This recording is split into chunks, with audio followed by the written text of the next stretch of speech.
Bonjour, Rock d'Israël, Parashat est mort, Yom Rishon, dimanche, Kilaim, Perek, Sheva, septième Perek. Nous allons parler des problèmes de ce qu'on appelle le marcotage, c'est-à-dire quand on prend une branche d'une vigne, on la re-rentre dans la terre et elle repousse d'un autre côté. Ça s'appelle l'Avrich Tagefen. On va voir ce qui se passe dans cette première Mishnah. Donc, c'est-à-dire que j'ai une vigne. Voilà, je prends la branche de cette vigne, je la rentre dans la terre et elle va ressortir de l'autre côté. Et c'était un procédé qu'ils faisaient pour avoir plusieurs, pour faire fructifier la vigne. Amavrich et Tagefen baaretz im ein afar al gaba shloshat fahim lo yavizera alia. Donc on voit que s'il n'y a pas entre la terre où j'ai replanté et le truc, je n'ai pas le droit de planter ici dans cet espace si je n'ai pas 3 tfachim, c'est-à-dire à peu près 24 cm. Loya visera alea afilou irkiva bedlat au bessilon. Alors même si il avait mis un tube en argile ou un potiron ici pour protéger ce serment de vigne qu'il a planté, normalement, avec la force des racines, ça devrait le trouer. Donc même s'il a fait ça, il n'a pas le droit de planter dessus. Par contre, si il y avait sa vigne qui était là, voilà, il y a la vigne, il a pris une branche et il l'a fait passer en dessous d'un rocher qui était là. Là, il a le droit de planter. Donc, alors, Irkiva bedlat o besilon, Irkiva besela, afalpi she'en afar al gaba ela shlosha esbaot. Donc 3 esbaot, ça veut dire à peu près 6 cm. Là, il aurait le droit de planter s'il y a un rocher en dessous. Parce qu'on ne craint pas que le rocher vienne. Le rocher va faire une vraie protection. On ne craint pas que les racines ressortent ici. Moutar la visera halia. Donc on pourra planter ici et il n'y aura aucun problème. Moutar la visera halia. Ve'arkuva shebagefen en modedin la ela minaikar hacheni. Donc maintenant, à partir de quand on doit garder la mesure? À partir pas à partir du tronc ici, mais du coude ici. Et là, on doit toujours laisser donc 6 tfachim, comme on l'a vu dans la Mishnah précédente. Donc on mesure par rapport où ça rentre dans la terre.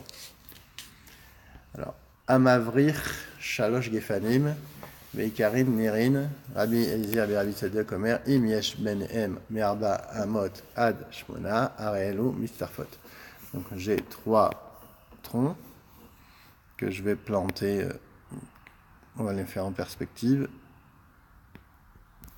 Si donc ça ressort, hein.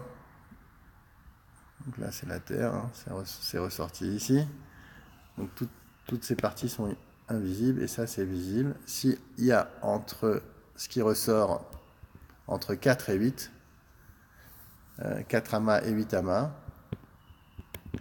donc on sait que 3 vignes constituent un vignoble. Et donc là, donc c'est Mistarfim, ça va se rejoindre et on va pouvoir compter ces 3 branches. Non, pardon, c'est pas bon. En fait, ces 3 branches venaient d'un même tronc. Donc même s'il y a un seul tronc, et là j'ai 3 branches, 1, 2, 3, je les plante, 3 dans la terre. Voilà, ça c'est la terre, elle ressort ici. Si entre ces vignes, j'ai 4 amotes, entre 4 et 8 amotes, alors c'est Mistarfim et ça va faire comme si c'était un vignoble. Are elu mistarfot. Ve'im la venot mistarfot. Gefen chez Beyavasha asurin. Ve'ano mekadeshet. Donc on sait que quand il y a une vigne, donc il y a des vignes qui sont sèches, Et là, je veux planter ici, malgré qu'elles sont presque mortes. On n'a pas le droit de, tremper ici, de planter ici parce que c'est marétaïne et les gens ils vont dire ouais, tu vois, ils plantent à côté de sa vigne. Donc, non, les chachamim. Mais par contre, je ne suis pas obligé de détruire ce que j'ai planté ici. Mais c'est interdit. Ve'ena mekadeshet. Donc, on ne doit pas détruire. Rabbi Meir Omer, af tsemer gefen asur ve'eno mekadesh. Donc, même le coton, lui, il est assourd, mais malgré que ce ne soit pas une espèce mangeable, car ce n'est pas un céréal ni un légume qui interdit la vigne, et pourtant c'est assourd, mais on ne doit pas détruire. Rabbi Ezer et Rabbi Sadok Omer, Mishmo afalga be agefen assour veino mekadesh. Donc Rabbi Eliezer et Rabbi Meir, même si à côté d'un provin de vigne, même s'ils ne sont pas séparés par 3 palmes de terre. Et c'est Eno Mekadesh, donc on n'est pas obligé de détruire. Mishnah Gimel. Alors, Elu Asurin, Velo Mekudashin. Voici donc des espèces, des cas où, donc c'est assourd de planter comme ça, mais on ne détruit pas. Donc, Motar, Chorban, Akerem. Donc, par exemple, le terrain chauve d'un vignoble. C'est-à-dire qu'il y avait un terrain chauve au moins de 16 coudées. Alors, donc si on a laissé, donc là j'ai mon vignoble et là j'ai laissé un espace, j'ai tout mon vignoble autour, j'ai un espace de 16 coudées, à peu près 4 sur 4. Non, de 16 coudées de large, pardon, de 16 coudées de large. Alors, et qu'on a planté ici, on n'est pas obligé de détruire, par contre c'est assourd. Pareil pour l'entourage d'un vignoble, donc j'ai mon vignoble et là j'ai mon entourage du vignoble, là c'est assourd, mais pour des lambeaux de vigne en échalas, pareil, donc ça s'appelle moutar. Alors là on a vu le moutar mechol akerem ou moutar pisqué haris, c'est des lambeaux de vigne en échalas. Ou moutar apipiarot, c'est ce qui est fait en treillage. Donc des treillages où on fait pousser la vigne.